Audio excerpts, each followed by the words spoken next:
3, 2, 1. Knicks on Friday night, MSG is the place to be. Oh no! On Monday, and it was on Tuesday, and it was ooh on Wednesday. Gave her what she wanted through to Sunday.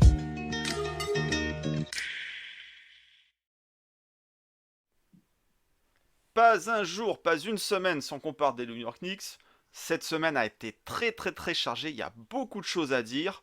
Bienvenue dans l'épisode hebdomadaire de KNF TV à The Knicks Week. Avec moi, toujours accompagné de Julien. Salut Julien. Hey Joe, salut à tous. Bon, on a une très grosse semaine, on a beaucoup de choses à dire, donc on perd pas une minute et on passe sur le débrief de la semaine passée. Let's go! Let's go. It was all good just a week ago. Last week I had everything. Alors, une sacrée semaine de la part de New York Knicks. Beaucoup de choses, des bonnes, des moins bonnes. On va essayer de commencer par quelques notes un petit peu positives. Donc déjà, félicitations coach Thibodeau. Cette semaine, tu as passé un cap. Tu as passé le cap des 400 victoires en carrière en tant que coach, bien sûr, pas en tant que joueur. Donc voilà, c'était la petite note positive de la semaine. Le coach a, via un succès à Philadelphie, réussi tout de même à passer ce palier. Bon, on aurait préféré que ça se poursuive, mais ça, on va en parler. Autre petite news positive, Julius Randle qui, malgré peut-être des défauts et des défaillances sur les parquets, a quand même un grand cœur et il l'a prouvé encore une fois. Et cette semaine, du coup, il fait don. Il fait un don, une donation à chaque panier à 3 points inscrit de $500 pour la fondation, l'école de la légende des New York Knicks, Earl Monroe. Donc voilà, c'était une petite action qu'on souhaitait tout de même saluer. On espère que cette saison, il va nous en inscrire un paquet de 3 points, ce Julius. Autre petite chose, et pas des moindres, il y a eu de l'actu côté KNF. Et je serais tenté de dire que dans les actus KNF, cette semaine, ni plus ni moins, on vous a diffusé le nouvel épisode, l'épisode numéro 16 du podcast, The Knicks Episode, avec beaucoup de choses de raconter. On était nombreux, on était 5. On remercie d'ailleurs tous les participants de ce podcast. Si vous ne l'avez pas encore eu l'occasion de l'écouter, parce que c'est un podcast, donc c'est une bande audio, même si on a un petit jingle vidéo pour donner envie de voir tout ça et d'écouter tout ça, écoutez, il est disponible sur toutes les plateformes de streaming, Deezer, Spotify, Apple Podcast, Google Podcast, j'en passe et des meilleurs. Donc vous saurez le retrouver. Le lien est de toute façon en description de la vidéo. N'hésitez pas, en voiture, ou je ne sais où, ça peut vous faire une petite bande son où on a parlé de ce mois écoulé de la part de New York Knicks. Donc voilà, n'hésitez pas, le podcast est en ligne, il est tout frais, profitez-en. Autre actualité KNF, Julien, toi t'as suivi, tu sais ce qui se passe, tu sais ce qui se profile, tu sais ce qu'on a lancé. La prochaine viewing party, KNF viewing party, on est de retour. Plus que jamais, cette année avec la KNF TV, avec le One Ball, l'événement qu'on a réalisé fin octobre, maintenant place au viewing party, et pas des moindres viewing party, puisqu'il y en a une qui s'annonce dès le 4 décembre 2012. 4 décembre, c'est pas un dimanche, c'est un samedi, donc parfait pour commencer un week-end au calme avec la famille KNF devant un bon petit match de basket NBA. Donc ça sera Knicks Nuggets, le fameux puncher de Nikola Jokic. On n'aura pas Marcus Morris pour venir le chatouiller, mais on aura quand même une équipe des Knicks qui devrait essayer de se dépêtrer de ces Denver Nuggets et de ce MVP en titre Nikola Jokic. Alors pour cette affiche, en plus on a une super adresse, le Balrock, un sports bar qui est peut-être ce qui se fait de mieux sur la capitale. Donc voilà, il y a toutes les images qui défilent, les infos sont sur le site internet, sont sur la page Facebook, enfin tous les réseaux sociaux de Knicks Nation France. On vous attend nombreux et nombreuses pour ce rassemblement et on a vraiment hâte d'y être et on espère passer une bonne soirée en votre compagnie le 4 décembre. Donc voilà, il fallait qu'on en parle, on a envie de vous retrouver sur des événements en physique, on l'a dit, on le répète, et là c'est du concret, 4 décembre 2012. Donc save the date, comme on dit. Ça c'était pour les petites notes positives. Bon, l'émission, on va essayer de la faire quand même sur un ton positif, même s'il y a beaucoup de critiques, beaucoup de choses à dire. Et en parlant de dire des choses, les joueurs, les coachs, beaucoup se sont exprimés dans la sphère des Knicks. Et voilà, il y a quelques déclarations là qui défilent. Bon, c'est un début de crise. Qu'est-ce qui se passe à New York? Julien, est-ce que tu peux nous en parler? Qu'est-ce qui se passe à New York en ce moment? Bon, on va parler de la semaine dernière. Il ne se passe pas que des bonnes choses. On sort d'une semaine très compliquée où les belles promesses du début de saison semblent déjà assez loin. Ça va vite sur la conférence Est en plus. Il y a vraiment un ventre mou, on va dire. Quelques équipes qui se tiennent à 1 ou 2 victoires. Donc si tu perds ou si tu gagnes, tu peux vite monter dans le classement et vite redescendre. Et là, nous, on est vite redescendu. Pas si longtemps, on était premier de la conférence Est. À l'heure où on enregistre, on est 7ème si je ne me trompe pas. Le classement, est-ce qu'il est représentatif encore en début de saison? Bon, on verra, mais il y a quand même un gros peloton, quoi. Il est représentatif de cette dernière semaine, en tout cas, en ce qui nous concerne. Oui. On va résumer très vite, on ne va pas rentrer dans le détail de tous les matchs. On a fait 4 matchs, 3 défaites, 1 seule victoire. Donc on a perdu contre Cleveland, on a gagné contre l'équipe B, voire l'équipe C de Philadelphie. Avec beaucoup d'absents, Covid et tout, mais on a gagné. Bon. Avec un match difficile de notre part, mais on a pris le match. On a perdu contre les Bucks pour une revanche et on a eu une défaite qui a fait mal à Charlotte. Contre les Bucks, c'est le match que je vais le plus mettre en avant parce que c'est celui où il s'est passé pas mal de choses. On en a parlé lors de la précédente émission, je vais revenir dessus. La défense cette année est aux abonnés absents chez les Knicks, tout le monde le voit. On a construit notre saison passée sur la défense, on a apporté des pièces offensives qui sont Kemba et Evan notamment. Contre Milwaukee, personne n'était en rythme. D'ailleurs, les 4 matchs, c'est la même chose, que ce soit Julius, RJ, Evan. Kemba a un peu flambé sur le dernier match, mais il avait un petit peu de revanche et encore, c'est en trompe-l'œil, il a tout mis dans le premier quart-temps.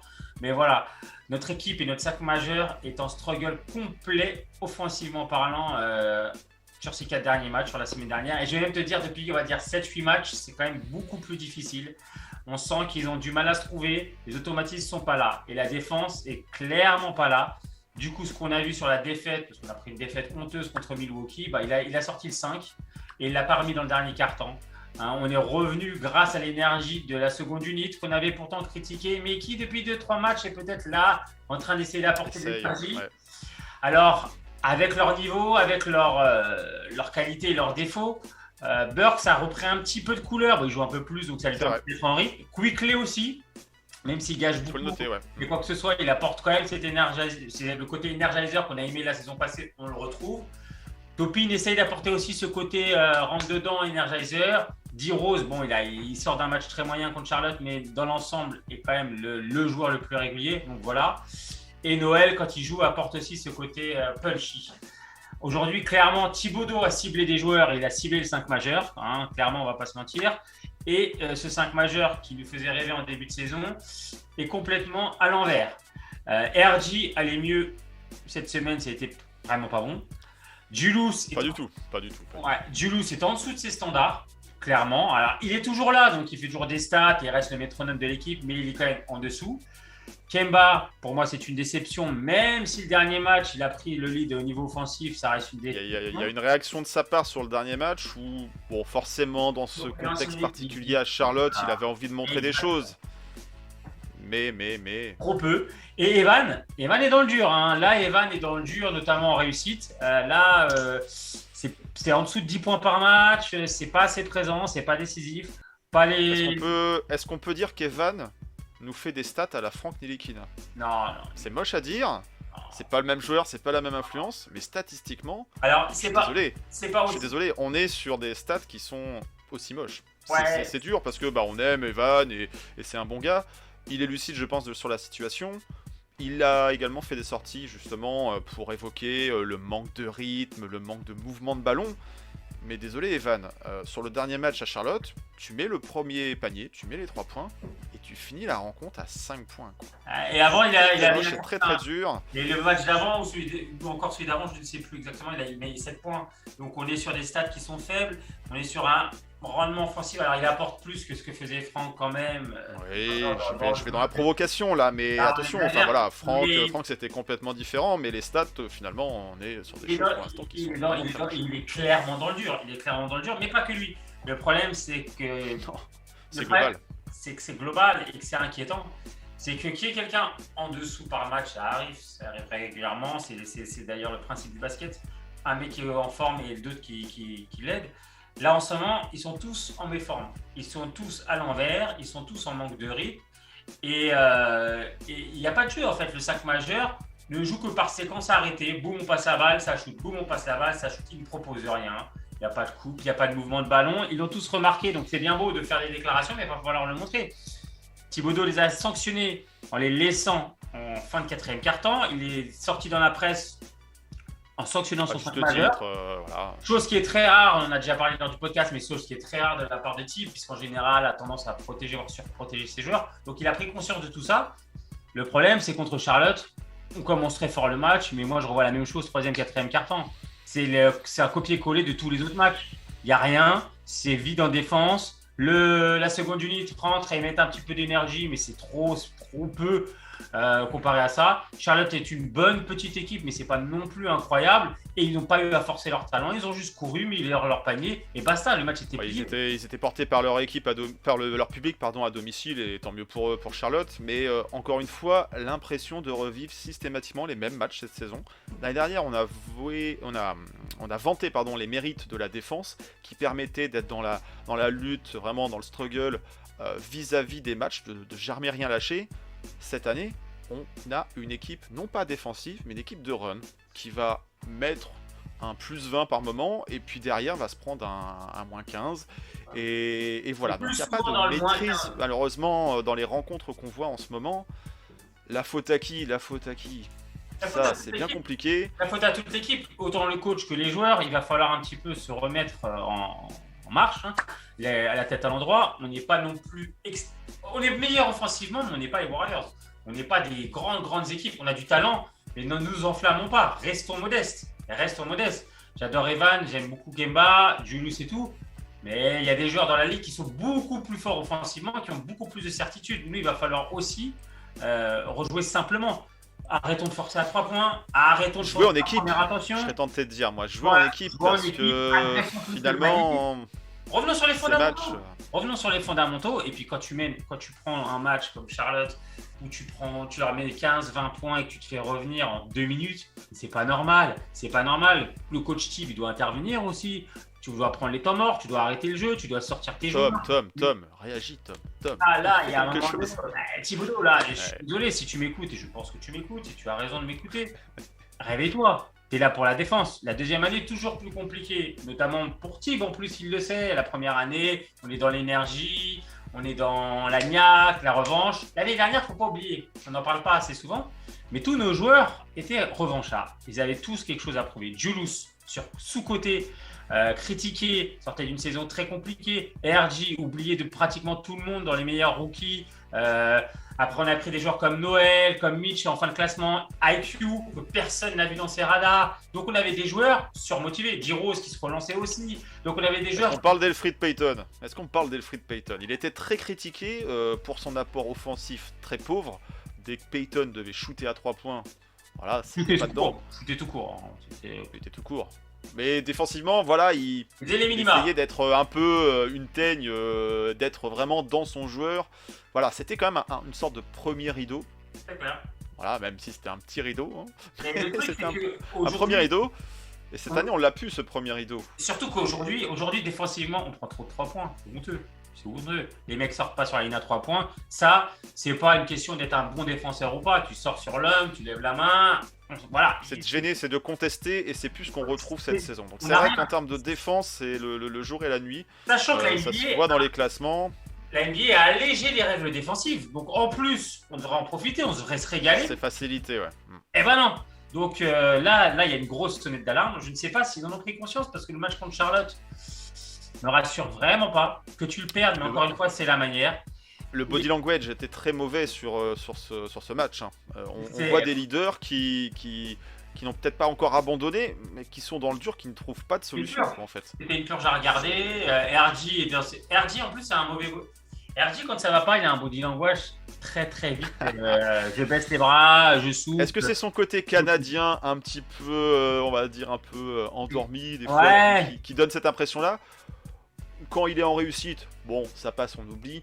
Par contre, quand il est en difficulté, comme le match à Charlotte, où il met 2 points dans le match. Et c'est Ouais, pas d'accord. comme s'il avait eu 10 minutes de jeu, qu'il s'était blessé. Bon, Non, il fait pratiquement quand même 30 quelques minutes, minutes de jeu. Ouais, pratiquement 2 30 minutes, points 2 points. pour un titulaire, quoi. Pour la deuxième Je arme rajoute. offensive. C'est la deuxième arme offensive.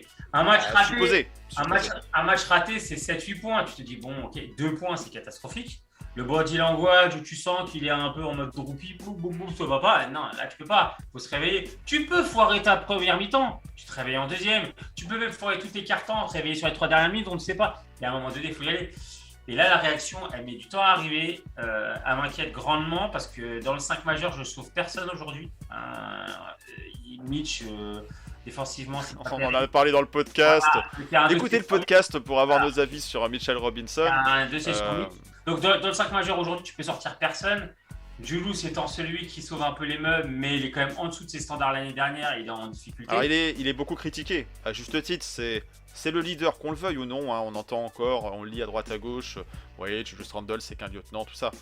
Bon, ça c'est la perception des uns et des autres, mais aujourd'hui, dans l'équipe, dans l'effectif, ça reste le leader de l'équipe. C'est Il est ça. en difficulté, Toute l'équipe, on retrouve le mauvais Julius Randle par séquence qu'on a pu connaître il y a Ouais. 2 saisons, tête qui baissée, force et tout. ouais.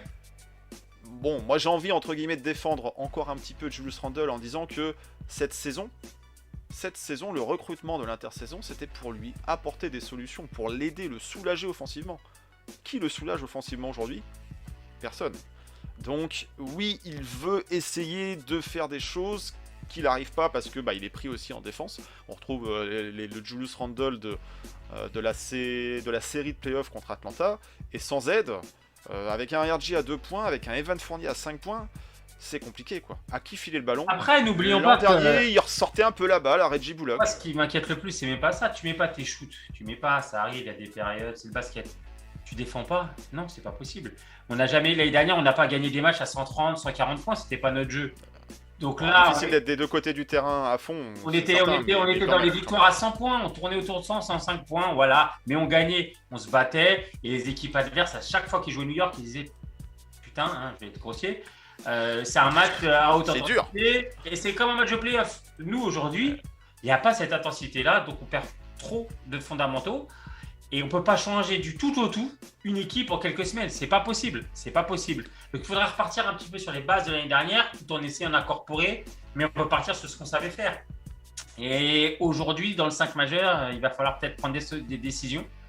Je les ai Que pas. Thibodeau va faire des changements. Ça serait bien. Kemba est critiqué.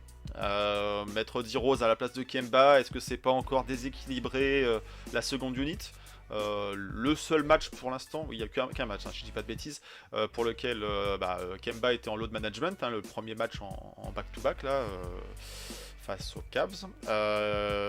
D-Rose n'a pas été flamboyant non plus, quoi. D-Rose, Donc, D-Rose, là c'est- où on retrouve son apport, son intérêt C'est en deuxième. évident en seconde unit. Est-ce que, voilà, remplacer D-Rose par Kemba, est-ce que c'est la bonne solution? Bon, dites-nous en commentaire vous ce que vous Non, en mais pensez.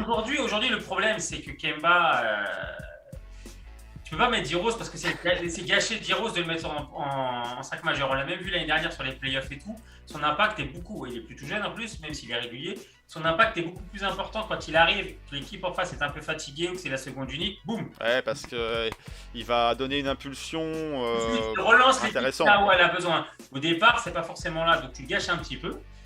Maintenant, Kemba, moi, je suis pas convaincu sur ce début de saison, notamment défensivement, et même, même offensivement, c'est trompeur. Parce qu'il met quelques paniers, mais ils sont rarement décisifs. Il distribue peu le jeu, il n'accompagne pas les autres et il libère pas beaucoup les espaces. Donc c'est vrai que là, je cible Kemba. Evan non plus sur les derniers matchs, il n'est pas bon, et RG non plus. Mais Kemba reste le meneur titulaire et on attend quand même beaucoup de sa part. C'est un New-Yorkais, il y a la pression, il y a l'envie. Mais pour l'instant, c'est pas bon. Aujourd'hui, je n'ai pas la solution de savoir qui mettre à la place, mais je pense qu'il va devoir faire un électrochoc très rapidement. Peut-être forcer des jeunes aussi de temps en temps, voir ce qu'ils peuvent apporter avec des missions bien spécifiques, défensives ou autres, On verra. Mais aujourd'hui, il faut vite se reprendre. On va parler de ce qui nous attend d'ailleurs, je pense, dans pas longtemps.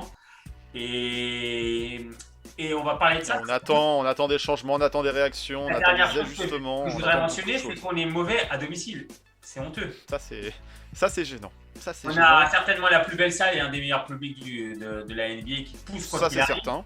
Et Pour moi, ils c'est ont certain. utilisé ça pour mettre la pression sur les autres et gagner les matchs. Tu perds à domicile, c'est pas bon. Tu peux pas te permettre de perdre à domicile comme ça. Ça doit être à domicile, ça doit être ton terreau, ça doit être ta base. Les gars, ils viennent, ils savent qu'ils viennent au Garden, ils vont en prendre plein la tête, ils repartent. Et tu grappilles quelques matchs à l'extérieur. Et voilà.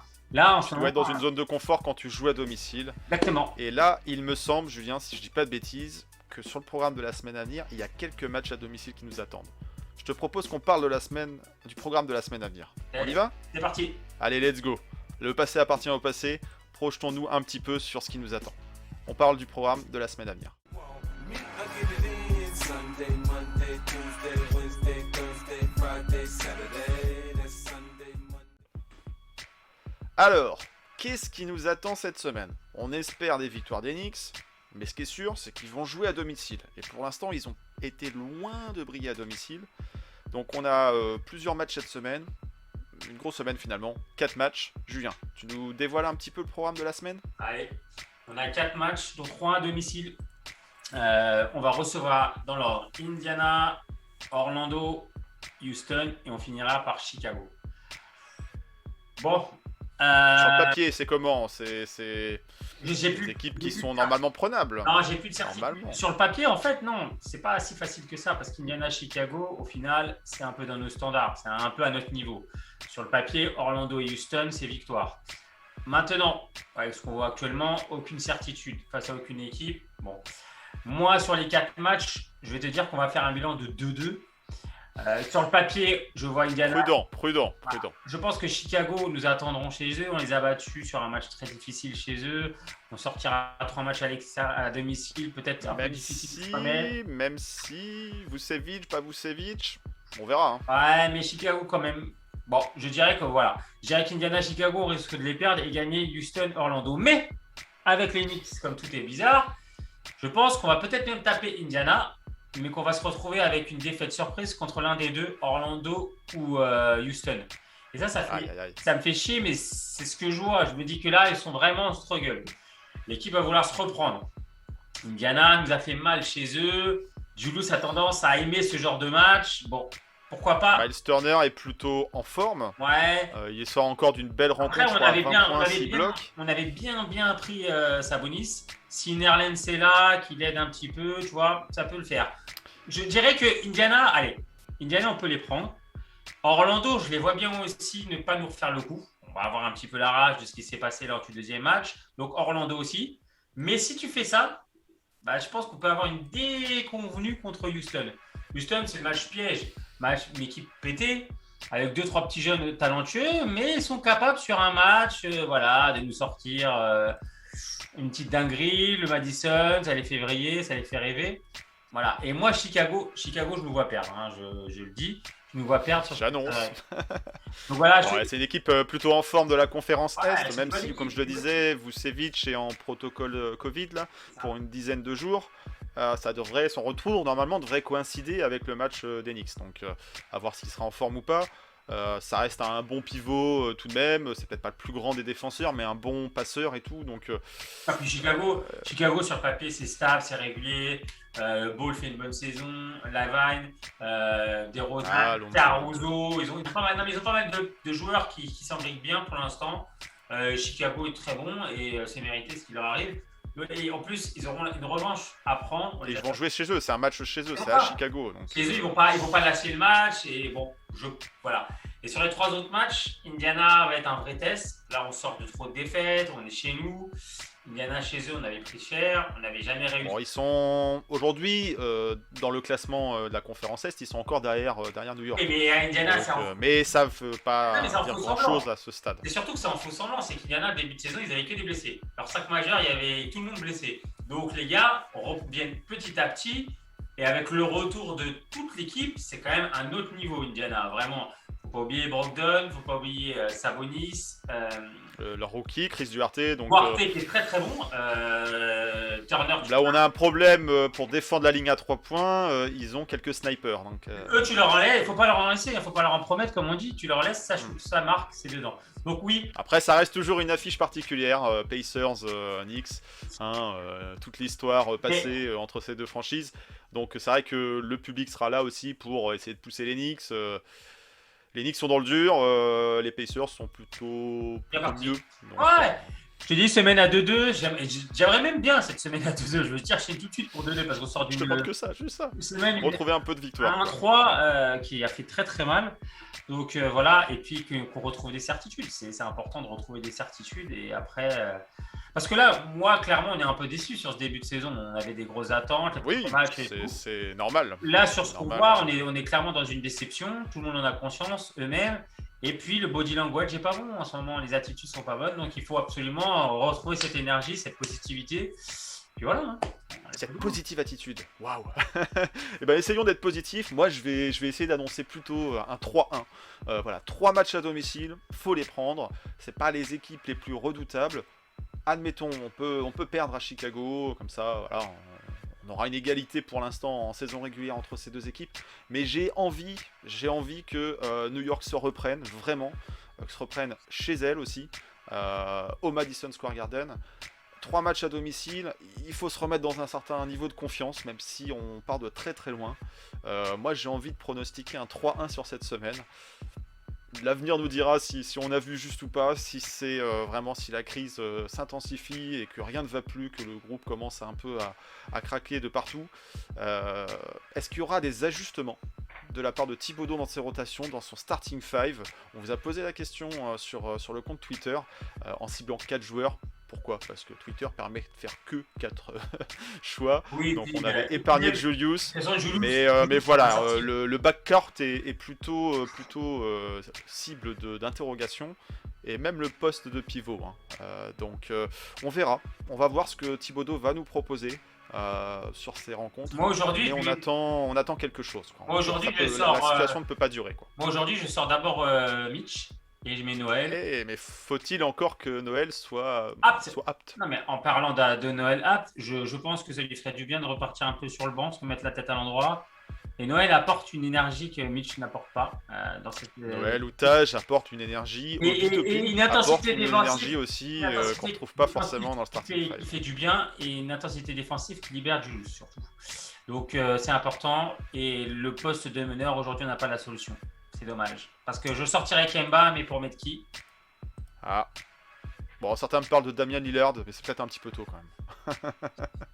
On va attendre un petit peu avant d'arriver sur ce genre de choses, de rumeurs. Même si ça va toujours vite. Non, il n'y a pas de rumeurs aujourd'hui sur Damian Lillard. Il n'y a pas non plus incendie dans la demeure, c'est tranquille. Non, mais la pression commence à monter. Bon, quoi qu'il arrive, c'est une belle semaine. Cette semaine va être décisive parce que si tu te loupes, là, on va avoir beaucoup de problèmes qui vont arriver et les médias vont s'en emparer sur toi, New York. Voilà, donc une semaine encore une fois intéressante. Je vous rappelle, la viewing party qui arrive dans 15 jours, le samedi 4 décembre. D'ici là, on espère avoir retrouvé un petit peu de niaque, un petit peu de win, un petit peu plus d'envie, de belles choses de montrer. Donc pensez à vous inscrire, à nous revenir vers nous pour nous dire si vous venez accompagner. L'entrée est gratuite, c'est à des heures tout à fait raisonnables, donc ça sera plus facile et on apprécie plus de voir ces matchs, ces rencontres d'Enix quand on est à plusieurs, que ce soit dans la victoire ou dans la défaite, ça passe mieux quand on est en groupe. Donc voilà, petit rappel pour cet événement qui arrive.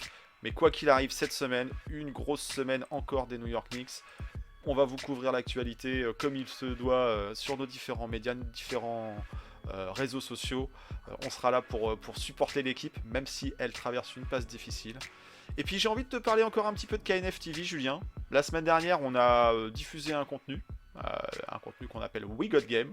C'était le match record de Carmelo Anthony, les fameux 62 points. Ça commence à dater, une époque vraiment particulière de cette passage de Carmelo Anthony. Je ne sais pas si ce record va tomber cette saison. Franchement, j'en doute fortement. Mais voilà, ça c'était le petit contenu historique de jeudi dernier. Et cette semaine, est-ce qu'on ressort un contenu sur KNF TV de jeudi? Un petit Nick Story, Qu'est-ce que t'en ça penses? serait bien, non? On en ressort un? Allez, un petit Nick Story, ça serait le 3e épisode numéro 3. Donc, Nick Story, épisode numéro 3, qui va avoir l'honneur de faire la succession de Walt Frazier, de Stéphane Marbury. Bah écoutez, c'est un joueur dont on a déjà un peu parlé, qui était plutôt apprécié à New York. J'en dis pas plus. Je pense que c'est un épisode qui peut vous plaire. En tout cas, ça, on vous donne rendez-vous jeudi sur KNF TV pour le 3e épisode de la série documentaire Nick Story. Et puis d'ici là, j'ai envie de vous souhaiter une bonne semaine, de rester fort, parce qu'en ce moment, les Knicks fans sont mis à rude épreuve. Le Bing Bong est toujours de sortie. On a l'habitude. Même si le Bing Bong est de sortie chez les community managers des équipes qui nous tapent. Donc voilà, bon, ça c'est nul. Mais en tout cas, soyez forts, soyez présents, soyez solidaires, kiffez les Knicks, supportez les Knicks, suivez-nous. Les pouces, la cloche, l'inscription, tout ce qu'il faut sur le YouTube Game. Et puis on vous retrouve très bientôt. On vous retrouve lundi prochain pour le prochain épisode où on débriefera de l'actualité dans Have a Knicks Week. D'ici là, portez-vous bien et à très bientôt. Et let's go Knicks! Salut! Allez, bye bye! Ciao ciao!